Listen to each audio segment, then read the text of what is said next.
2026 का साल राजनीतिक तौर पर बेहद अहम है क्योंकि देश के 5 बड़े राज्यों असम, वेस्ट बंगाल, तमिलनाडु, केरला और पुडुचेरी में विधानसभा चुनाव होने जा रहे हैं। ये चुनाव न सिर्फ राज्यों की सत्ता तय करेंगे बल्कि 2029 के लोकसभा चुनाव से पहले देश की राजनीतिक की दिशा भी तय करने में बड़ी भूमिका निभाएंगे।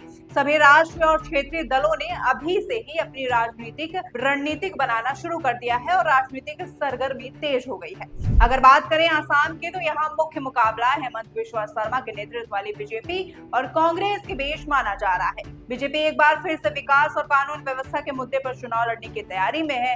वहीं कांग्रेस और उसके सहयोगी महंगाई, बेरोजगारी और स्थानीय मुद्दों को लेकर सरकार को घेरने की रणनीति बना रहे हैं। हेमंत बिश्वा शर्मा आमतौर पर जलुकबाड़ी सीट से चुनाव लड़ते हैं, जबकि कांग्रेस अपने मजबूत उम्मीदवारों के साथ वापसी की कोशिश कर रही है। पश्चिम बंगाल की बात करें तो यहाँ मुकाबला काफी दिलचस्प है और हाई वोल्टेज रहने वाला है। ममता बनर्जी एक बार फिर से अपनी पार्षद तृणमूल कांग्रेस के साथ मैदान में उतरेंगी और आमतौर पर भवानीपुर सीट से चुनाव लड़ती हैं। दूसरी तरफ बीजेपी में भी पूरी ताकत झोंकने की तैयारी में है, जहां नेता शिवेंदु नंदीग्राम सीट से फिर से चुनावी मैदान में नजर आ सकते हैं। यह मुकाबला सीधा टीएमसी और बीजेपी के बीच माना जा रहा है। अब बात करते हैं तमिलनाडु की, जहां राजनीतिक मुख्य रूप से त्रिवेणी पार्टियों के इर्द गिर्द घूमती है। एमके की डीएमके सरकार एक बार फिर से सत्ता में वापसी की कोशिश करेगी। स्टालिन आमतौर पर कोलाथूर सीट से चुनाव लड़ते हैं, वहीं एआईएडीएमके भी वापसी की पूरी कोशिश करेगी और बीजेपी यहां अपने सहयोगियों के साथ अपनी मौजूदगी मजबूत करने की कोशिश में लगी हुई है। केरल में मुकाबला परंपरागत रूप से दो गठबंधनों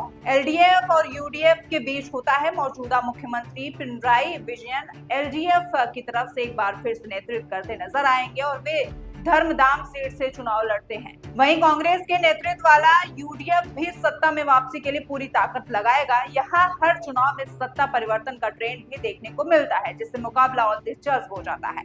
पांडुचेरी की बात करें तो यह छोटा केंद्र शासित प्रदेश होने के बावजूद राजनीतिक रूप से काफी अहम है। यहाँ एनडीए और कांग्रेस गठबंधन के बीच सीधा मुकाबला देखने को मिलता है। एन रंगा समय आमतौर पर थटचवड़ी सीट से चुनाव लड़ते हैं और एक बार फिर से अपनी स्थिति मजबूत करने की कोशिश करेंगे। कुल मिलाकर 2026 की ये विधानसभा चुनाव कई मायनों में बेहद खास होने वाली है। एक तरफ जहां सत्ताधारी दल अपनी उपलब्धियों के दम पर जनता के बीच जाएंगे, वहीं विपक्ष मुद्दों को लेकर सरकार को घेरने की कोशिश करेगी। इन चुनावों के नतीजे आने वाले समय में देश की राजनीति का रुख तय करेंगी। ऐसे में सभी की नजरें इन 5 राज्यों पर टिकी रहेंगी, जहां हर सीट पर कड़ी टक्कर देखने को मिल सकती है। फिलहाल के लिए इस वीडियो में इतना ही। मिलते हैं आपसे अगली वीडियो में, तब तक के लिए आप देख रहे हैं यूपी 24 नेटवर्क ग्लोबल। मैं हूं अंजलि त्रिपाठी।